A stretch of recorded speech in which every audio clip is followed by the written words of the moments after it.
गरीब अगम निगम को खोज ले, बुद्धि विवेक विचार, उदय अस्त का राज मिले, तो बिन नाम बेगार। क्या करें गुरुदेव भगवान। गरीब अगम निगम को खोज ले, बुद्धि विवेक विचार, उदय अस्त का राज मिले, तो बिन नाम बेगार। बेगार की परिभाषा तो गुरुदेव भगवान ने हमको कई बार सत्संगों में समझा रखी है। शॉर्ट में समझें तो मेहनत पूरी और फल 0%। मेहनत पूरी और रिजल्ट 0%, उसको कहते हैं बेगार, व्यर्थ का प्रयत्न। अगम निगम को खोज ले। अगम यानी इस ज्ञान को आधार बना के भविष्य को देख ले, तेरे हित में क्या है, तेरे भले में क्या है। और निगम, आज से पहले कौन क्या ले गया यहां से, किसने क्या प्राप्त किया। बुद्धि विवेक विचार, बुद्धि भी लगानी पड़ेगी, विवेक भी लगाना पड़ेगा, और फिर विचार करना पड़ेगा, चिंतन मनन करना पड़ेगा। उदय अस्त का राज मिले, तो बिन नाम बेगार। इस कबीर भगवान सतगुरु रामपाल जी का नाम यानी भक्ति के बिना अगर पूरे विश्व का राज्य भी हमें कोई दे दे तो भी समझो हम बेगार करके जा रहे हैं, बेगार करके। यानी इस पृथ्वी लोक पर यदि हम कुछ भक्ति धन इकट्ठा कर सकते हैं तो केवल सतगुरु रामपाल जी का पंथ है, सतगुरु रामपाल जी की भक्ति है। बाकी तो डले ढोना, चाहे पूरी पृथ्वी का राजा क्यों ना हो। और आज भाई और बहनों, इस वाणी के विपरीत कार्य हो रहा है।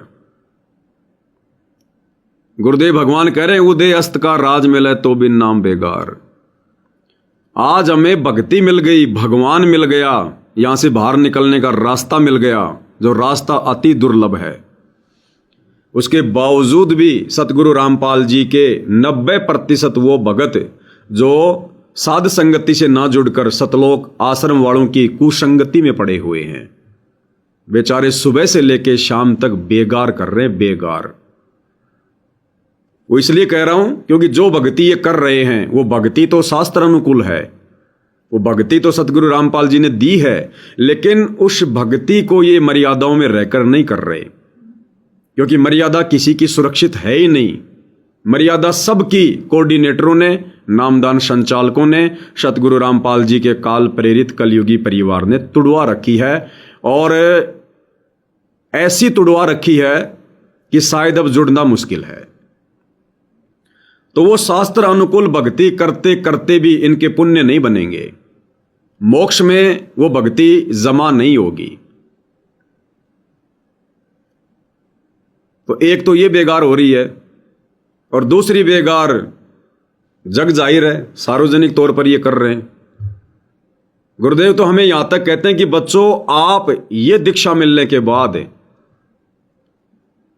केवल इतना ही धंधा करो जिससे तुम्हारा रोजी रोटी का काम चल जाए। इससे ज्यादा ये सोचकर कि मैं धन जमा कर लूं, ये धन मुझे 2 साल बाद में काम आएगा, ये सबसे बड़ी मूर्खता। ये सोचकर कि मैं पैसा जमा कर लूं, 4 साल बाद एक प्लाट ले लूंगा, फिर उसके भाव बढ़ जाएंगे, बेच दूंगा, मौज हो जाएगी, सबसे बड़ी मूर्खता। ये सोचकर धन जोड़ना, एक्स्ट्रा काम करना, दिन रात काम करना, ओवर टाइम करना, कि बेटे को पढ़ाऊंगा, बेटी को पढ़ाऊंगा, बड़ी बड़ी कोचिंग करवाऊंगा, MBBS का, इंजीनियर का, उसको मैं डिप्लोमा कराऊंगा, ये और भी ज्यादा बड़ी मूर्खता। तो गुरुदेव भगवान तो हमें भी हिदायत दे रहे हैं कि बच्चों, तुमने भी अब एक्स्ट्रा काम नहीं करना, क्योंकि अब तुम्हें एक्स्ट्रा काम करने की आवश्यकता है कहां। एक्स्ट्रा काम तुम क्यों किया करते थे? क्योंकि काल ने बिना ज्ञान के तुम्हारे पीछे दुनिया भर के खर्चे लगा रखे थे। लड़की पैदा हो गई, उसी दिन से टेंशन, शादी करनी है, 10-12 लाख रुपए लगेंगे, कहां से लाऊंगा, शादी के बाद फिर इसके बच्चे होंगे, फिर उनके छूचक भरूंगा, उनके बात भरूंगा, लड़का हो गया फिर उसकी शादी करनी, फिर बच्चे हो जाएंगे, फिर उनकी फीस की चिंता, उनके कपड़ों की चिंता, कोई बीमार हो गया तो चिंता, कभी बुआ आ गई, कभी बहन आ गई, कभी रिश्तेदारी में कोई फंक्शन आ गया, कोई शादी आ गई, कोई प्रोग्राम आ गया, कभी कोई जी गया, कभी कोई मर गया, कभी कोई रिटायरमेंट आ गया, कभी किसी का जन्मदिन आ गया। ये दुनिया भर के चौंचले, कभी कोई त्योहार आ गया। ऊपर से नशे के शिकार हो जाते थे, बीड़ी पीना, सिगरेट पीना, शराब पीना, कोई भांग पी खाना, यार दोस्तों के साथ में कहीं घूमने के लिए जाना। ये दुनिया भर की बेड़ियां, ये दुनिया भर की पाबंदियां, ये दुनिया भर के जो खर्चे थे फालतू के, व्यर्थ के, ये काल में हमारे पीछे लगा रखे थे। अब सतगुरुदेव भगवान ने उपदेश देकर, मर्यादा बताकर इन सारे खर्चों से हमारा पीछा छुड़वा दिया। अब भाइयों और बहनों, अब हमने दिन रात गधे और बैल की तरह काम धंधा करने की आवश्यकता कहां है? अब हमने धन जोड़ने की चिंता कहां है? साईं इतना दीजिए जिसमें कुटुंब समावे, हम भी भूखा ना रहें, अतिथि न भूखा जावे। यदि हम इससे ज्यादा जोड़ रहे हैं तो इसका मतलब हमारा विश्वास हमारे गुरु पर नहीं है। हम खुद ही अपने शुभ चिंतक बने हुए हैं। हम अपने गुरु को अपना शुभ चिंतक, अपना रक्षक नहीं मान रहे हैं। तो भगत ने उपदेश लेने के बाद गुरु के आदेश अनुसार काम धंधे को पहले की तुलना में सीमित कर देना चाहिए, और जो समय बचे उस समय को भक्ति में लगाना है, सुमरण में लगाना है, सत्संग में लगाना है। तो ये काम भी केवल साध संगति से जुड़े भाई बहन कर रहे हैं, आश्रमों से जुड़े भाई बहन नहीं कर रहे। ये तो और आगे से आगे फंसते जा रहे हैं काम धंधे में। फिर तीसरा नंबर आ गया बेगार का, जो बेगार आप जी सोशल मीडिया पर देख ही रहे हो। खुद का काम धंधा तो छोड़ो, ये तो दुनिया के काम धंधे में जबरदस्ती टांग फंसाते हैं। इस काल में, इस परीक्षा के समय, इस भक्ति के समय, जिस समय एक एक श्वास का, एक एक सेकंड का भगत ने सदुपयोग करना चाहिए भक्ति में, इस काल में बेगार में संगत को उलझा दिया। व्यर्थ की अन्नपूर्णा मुहिम शुरू करवा दी और दुनिया भर के मकान बनाए जा रहे हैं जबरदस्ती, पैसा संगत का और पसीना संगत का, और सुखी बढ़ाई ले रहा है गुरु का परिवार। संगत के लिए भी नुकसान, गुरु के परिवार के लिए भी नुकसान। सुबह से लेकर शाम तक बेचारे भगत मिट्टी ढोते रहते हैं गधे की तरह। गरीब बंजारे के बैल ज्यूं भरम फिरियो बहु देश, और खांड लाद बुश खात हैं। गुरुदेव भगवान ने हमें खांड रूपी, चीनी रूपी भक्ति दे रखी है, उसको ढंग से ना करके बुश खा रहे हैं, बुश सूखा चारा खा रहे हैं सारा दिन, पसीना बहा के, लोगों के मकान बनवा के, व्यर्थ में उन अनुपदेशियों के, नशेड़ियों के, आन उपासना करने वालों के, जिनके तो शकल देखना भी बेकार है। परमात्मा कहते हैं जो भक्ति नहीं करता वो तो गधा है, गधा, पशु। भक्ति बिना नर और खर एक हैं, जिन हरिपद नहीं जाना, पूर्ण ब्रह्म की परख नहीं रे, पूज मरे पाषाणा। जितने भी मकान बनाए जा रहे हैं, जितने भी घरों में राशन पहुंचाया जा रहा है, वो सारे के सारे अनुपदेशी हैं, भक्ति के निकट भी नहीं है। तो उनमें और गधे में तो गुरु ने कोई अंतर ही नहीं बताया। तो गधों के मकान बनाए जा रहे हैं, गधों के पीछे भगत अपना अनमोल समय और समय से बर्बाद कर रहे हैं, गधों के पीछे। ऊपर से ये जितने भी स्टेट कोऑर्डिनेटर हैं, इनकी तो स्पेशल ड्यूटी कार्ड ने लगा रखी है। संगत थोड़ा बहुत आराम करना चाहे, मान लो किसी का मकान बन गया, अगला मकान एक सप्ताह बाद बनेगा, भाई ठीक है जी, तब तक तो अपना कुछ भक्ति कर लें। वो नहीं करने देते। अरे चलो क्या हुआ, अगर मकान पूरा हो गया तो झाड़ू निकालनी है भाई, सफाई अभियान नहीं करना क्या? अरे भक्ति सेवा करके धन जन नहीं जोड़ना क्या? झाड़ू निकाल के सतलोक नहीं जाना क्या? गली गली में, गांव गांव में संगत को, बेचारी को गधा बना के, बैल बना के, और गांव गांव में सफाई करवाई जा रही है। कुत्तों का टट्टी उठवाया जा रहा है। अरे गांव में सफाई करोगे, सारी संगत ले लेके झाड़ू गांव की गलियों की सफाई कर रही है। अरे गली में तो भैया कुत्ता भी टट्टी करेगा, गधा भी पोटी करेगा, कुत्तों की टट्टी उठवाई जा रही है संगत से। संत रामपाल जी की इस तत्वज्ञानी संगत से कुत्तों की टट्टी उठवाई जा रही है। काल ने इतना नीचे गिरा दिया संगत को, बुद्धि विवेक विचार गए बाढ़ में। गुरु तो कह रहा कि उदय अस्त का राज मिले तो बिन नाम बेगार, अगम निगम को खोज ले बुद्धि विवेक विचार। अगम निगम तो छोड़ो, बुद्धि विवेक विचार तो छोड़ो, कुत्तों की टट्टी उठवाई जा रही है संगत से। एक वीडियो दिखाता हूं आपको। पंजाब का स्टेट कोऑर्डिनेटर दीपक साहब, और देखो ये विशाल सफाई अभियान, और पंजाब के गांवों की सफाई करवाई जा रही है। एक बार वीडियो देख लो। नमस्कार, मैं इस समय हम मौजूद हैं पंजाब के जिला फाजिल्का के कुलार गांव में, जहां एक प्रेरणादायक और अनोखा दृश्य देखने को मिल रहा है। यहां एक प्रसिद्ध संत के अनुयायी अपने गुरु के निर्देश पर पूरे गांव में सफाई अभियान चला रहे हैं। कैमरे में आप साफ देख सकते हैं कि भक्त हाथों में झाड़ू और अन्य सफाई उपकरण लेकर गांव की गलियों, सड़कों और सार्वजनिक स्थानों को साफ कर रहे हैं। स्थानीय ग्रामीणों का कहना है कि ऐसा संगठित सफाई अभियान उन्होंने पहले कभी नहीं देखा। गांव वाले क्या कह रहे हैं कि भाई ऐसा संगठित सफाई अभियान हमने आज से पहले कभी नहीं देखा। गांव वाले सही कह रहे हैं, गांव वालों को ऐसा ही कहना चाहिए।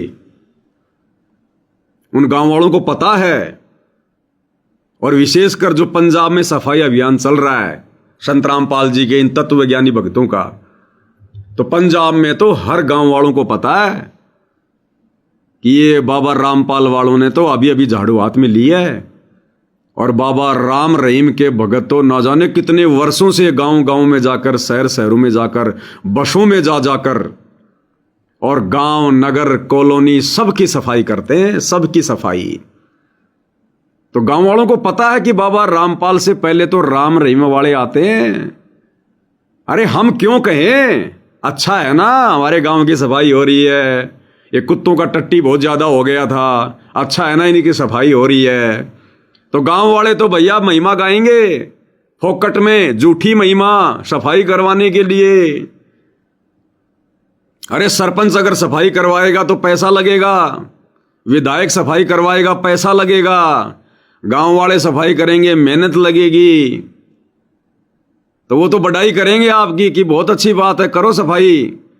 उनको क्या जा रहा है, उनकी जुबान पे कौन से छाले पड़ रहे हैं तुम्हारी झूठी बड़ाई करने में कि भैया ऐसा संगठित सफाई अभियान हमने आज से पहले कभी नहीं देखा, ताकि ये बाबा रामपाल के चेले दोबारा आए महीने 2 महीने बाद में।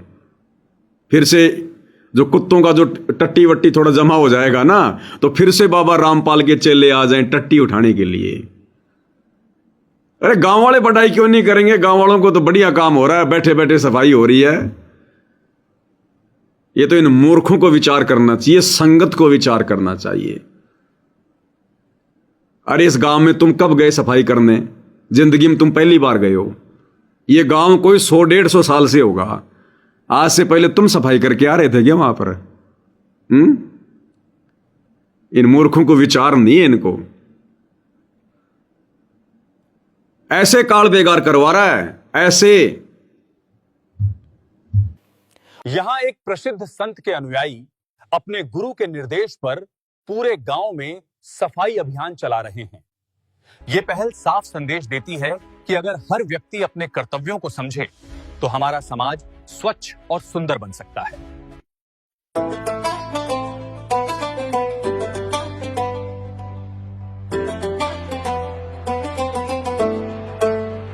गली गली में साफ सफाई हो रही, हर दिल में खुशहाली छा रही।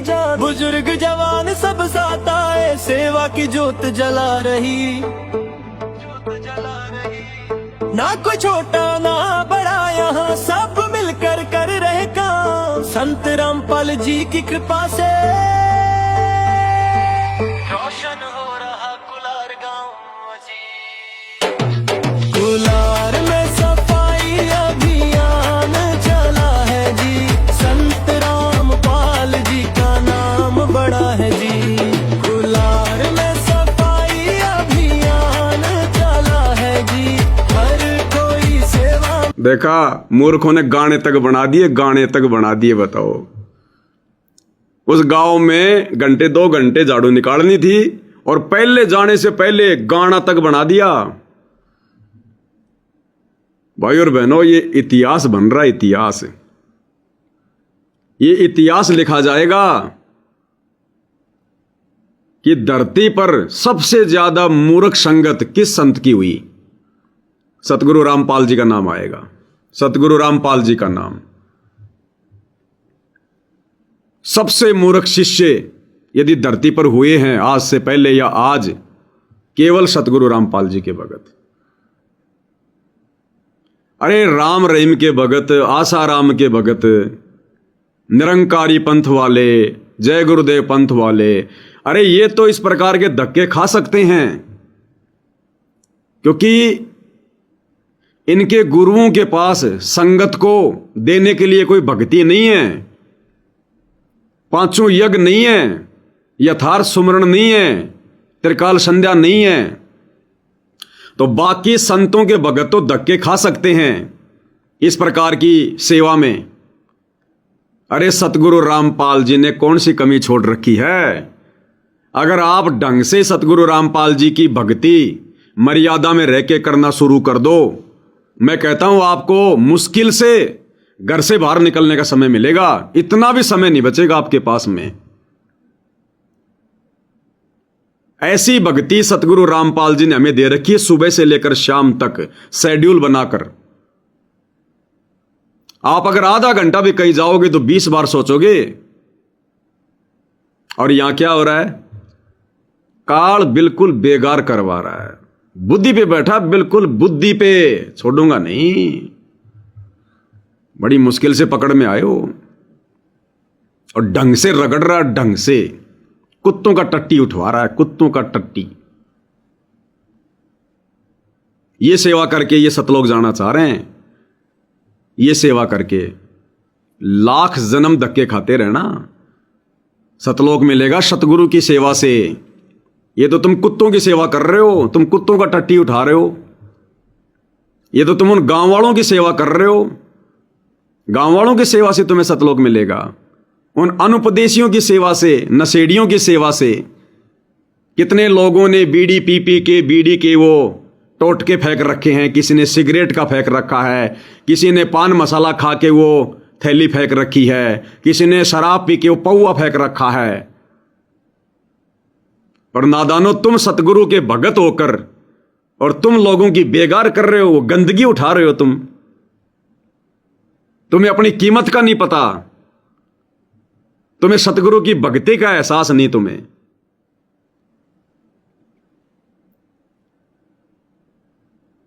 भाइयों और बहनों, परमात्मा अपने सत्संग में कहते हैं कि इस कलयुग की बिचली पीढ़ी में सतगुरु के ज्ञान को समझकर सतगुरु की भक्ति पर वही आत्मा दृढ़ता के साथ लगती है जिस आत्मा को पिछले 600 वर्षों से, जब हम कबीर भगवान की शरण में थे काशी में, उस समय से लेकर वर्तमान तक केवल मनुष्य जन्म ही मिलते आ रहे हैं। बीच में परमात्मा ने उस आत्मा को 84 में नहीं जाने दिया।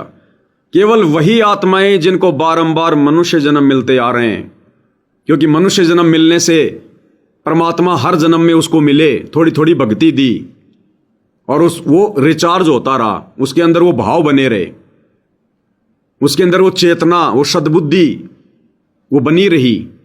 तो केवल वही आत्माएं वर्तमान में सतगुरु की सेवा कर रही हैं, सतगुरु की भक्ति कर रही हैं। और ये जो गांव गांव जाकर जो ये लैट्रिन साफ कर रहे हैं ना, जो ये झूठा सफाई अभियान चला रहे हैं, व्यर्थ। ये भाइयों और बहनों, ये मनुष्य जन्म में नहीं थे। इनमें से कोई तो गधे की योनि से आया है, कोई सुअर की योनि से, कोई लक 84 से, कोई काई की योनि से। तो इनके अंदर वही भाव बने हुए हैं, कोई सुअर की योनि से, कोई कुत्ते की योनि से। तो वही गांव गांव भटकना, गली गली भटकना, इधर उधर मुंह मारना, व्यर्थ में अपना समय बर्बाद करना, इन आत्माओं के वही भाव बने हुए हैं। वही भाव, जैसे कोई बच्चा ज्यादा शरारत करता है तो बोल देते ना, अरे पिछले जन्म में तू बंदर था क्या, सारा दिन उछल कूद करता रहता है। क्योंकि उसके अंदर वही गुण है, पिछले जन्म में वो बंदर था, ऐसे ही उछल कूद करता रहता था। अब मनुष्य जन्म मिल गया तो वो बंदर वाले गुण अभी भी हैं। तो ये सूअर की तरह गांव गांव, नगर नगर, गली गली ये नाक रगड़ते रहना, जो करने की चीज है वो नहीं करना, जो भक्ति गुरु ने दे दी वो नहीं करना, और करना तो फॉर्मेलिटी। गुरु की भक्ति तो मोबाइल में लगा लो, और गांव वालों की सेवा झाड़ू हाथ में लेके तन मन से करो। अरे ये शिक्षा दी है क्या सतगुरु रामपाल जी ने? इतना तो विचार कर लो कि ये बेगार तुम्हारे गुरु ने तुम्हारे से कौन से दिन करवाई। सन 1994 से गुरुदेव भगवान हमें शिक्षा दे रहे हैं, दीक्षा दे रहे हैं, सत्संग दे रहे हैं। अरे कौन से दिन, कौन से सत्संग में, कौन सी पुस्तक में गुरु जी ने लिखा है कि भगत आपस में इकट्ठे होकर गांव गांव जाकर उनकी सफाई करो, गांव वालों की। भगत लोग इकट्ठा होकर आपस में धन जोड़ के, पैसा इकट्ठा करके और जगत वाले लोगों के मकान बनाओ। अरे कौन से सत्संग में, कौन से दिन और कब गुरु ने खुद इस प्रकार की सेवा करके दिखाई? कब करके दिखाई? अरे ये परमपिता परमात्मा है। ये बेगार करते करते तो हमारे को असंख्य युग बीत गए। अब की बार भगवान हमसे अपनी सेवा करवाने आया है, सतगुरु सेवा। जगत की सेवा करवाने नहीं आया, ये बेगार करवाने नहीं आया जो काल तुमसे करवा रहा है।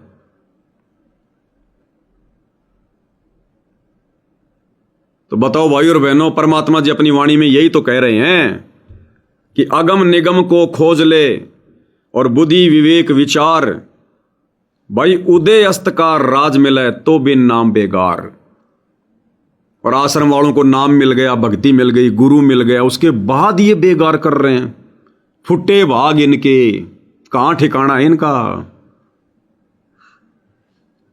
गिरिव अगम निगम को खोज ले, बुद्धि विवेक विचार, उदय अस्त का राज मिले तो बिन नाम बेगार। उदय अस्त का राज मिले तो बिन नाम बेगार। कबीर मानुष जन्म दुर्लभ है,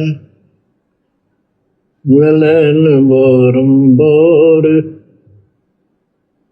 तरवर से पत्ता टूट गिरे वो बोर न लगता डार। मानुष जन्म दुर्लभ है, ये मिले ना बारंबार। ये लगातार नहीं मिलता, बारंबार नहीं मिलता। कितनी बार समझाया गुरु जी ने, बेटा 84 लाख योनियां भोगनी पड़ती हैं, इतना कष्ट उठाना पड़ता है। और 84 लाख योनियों का मतलब ये नहीं कि तू एक बार कुत्ता बन गया, एक बार सुअर बन गया, यानी एक एक बार सारी योनि भोग ली। नहीं, जैसे मनुष्य जन्म में हमने वो कर्म किए होते हैं, उस आधार से फिर वो योनियां बारंबार मिलती हैं। कोई सोचे कि 84 लाख बार भोग लूंगा, एक एक जीवन हो गया काम। जैन धर्म के 24वें तीर्थकर महावीर जैन का गुरुजी ने इतिहास पढ़ाया। एक बार जब वो कुत्ते की योनि में गया तो 20 करोड़ बार कुत्ता बना लगातार, एक योनि को 20 करोड़ बार भोगा। गधा बना तो लगातार 30 करोड़ बार गधा बनना पड़ा। ऐसे ऐसे 84 लाख योनियों में हर प्राणी के जीवन ना जाने कितनी बार। ऐसे एक 84 का चक्कर काटने के बाद ये अनमोल मनुष्य देह, इस देह को प्राप्त करने के लिए देवता भी तरसते हैं, देवता भी, कि मनुष्य जन्म में ही भक्ति होती है, सतगुरु मिलता है। और ऐसा मनुष्य जन्म मिल गया और बिना ढूंढे सतगुरु मिल गया, बिना मांगे सच्ची भक्ति मिल गई, और उसके बाद भी ये संगत बेगार कर रही है, पशु वाले कार्य कर रही है, जा जाके गांव में झाड़ू लगा रही है, जा जाके लोगों के मकान बना रही है, लोगों का पानी निकाल रही है, लोगों की लाइब्रेरी बना रही है, लोगों की धर्मशाला बनवा रहे हैं। मैं तो उन गांव वालों से प्रार्थना करूंगा, ये जो भगत आते हैं ना संत रामपाल जी के, इनके नंबर ले लिया करो तुम। पहले तो ये पूछ लिया करो कि मेरे गांव के आसपास का भगत कौन सा है, उन माता बहनों के नंबर ले लो। और यदि तुम्हारे घर पर यदि छोटे बच्चों का डायपर चेंज करना हो ना, तो तुम गांव वालों ने हाथ लगाने की जरूरत नहीं है। ये सतगुरु रामपाल जी के भगत तन मन धन से सेवा में समर्पित हैं। अगर तुम्हारे बच्चों का डायपर चेंज करना हो, तुम्हारे घर में कोई बूढ़ा हो, कोई बुजुर्ग हो, उसकी लैट्रीन बाहर डाल के आनी हो, तुम्हारे गटर में पानी वाणी भर गया हो, बदबू आ रही हो, तो उस भगत को फोन कर दिया करो कि भाई तुम्हारे गुरुजी के आदेश की पालना नहीं करनी क्या तुमने? सतलोक नहीं जाना क्या? फटाफट आओ, बच्चे का डायपर चेंज करो। सेवादार क्या होता है? हमेशा सेवा में तत्पर रहे। सतलोक नहीं जाना तुम्हें तो तुरंत फोन कर दिया करो। और भगत फोन नहीं उठाए तो सतलोक आश्रम के नंबरों पे कर दिया करो कि भाई महाराज जी के बड़े बेटे से बात कराओ। ये कोई सेवा होती है? एक दिन आ गए, गाय का गोबर साफ कर गए, कुत्तों की टट्टी साफ कर गए, झाड़ू निकाल गए, बस हो गई तुम्हारी सेवा? ये सेवा है क्या? ये बाकी सेवा कौन करेगा? तुम तो सेवादार हो ना। सेवादार का काम तो 24 घंटे सेवा करना है। जब फोन आ जाए उसी समय सेवा करना है। तो इनके भक्तों के नंबर ले लिया करो तुम, क्योंकि इनके पास में समय समय है। ये ना कोई 3 समय की आरती ढंग से करते, ना 5 यज्ञ करते, ना ये अपने गुरु जी को भोग लगाते। ये कोई भी काम विधिवत नहीं करते। ये विधिवत केवल एक ही काम करते हैं, सेवा। बेगार को विधिवत करते हैं ये, बिल्कुल मर्यादा में रह के, पक्के भगत बन के। तो बच्चों का डायपर भी चेंज करना हो ना तो संत रामपाल जी के भक्तों को फोन कर दिया करो तुम तो, तुम्हें टेंशन नहीं है। ये लोग फ्री हैं फिलहाल।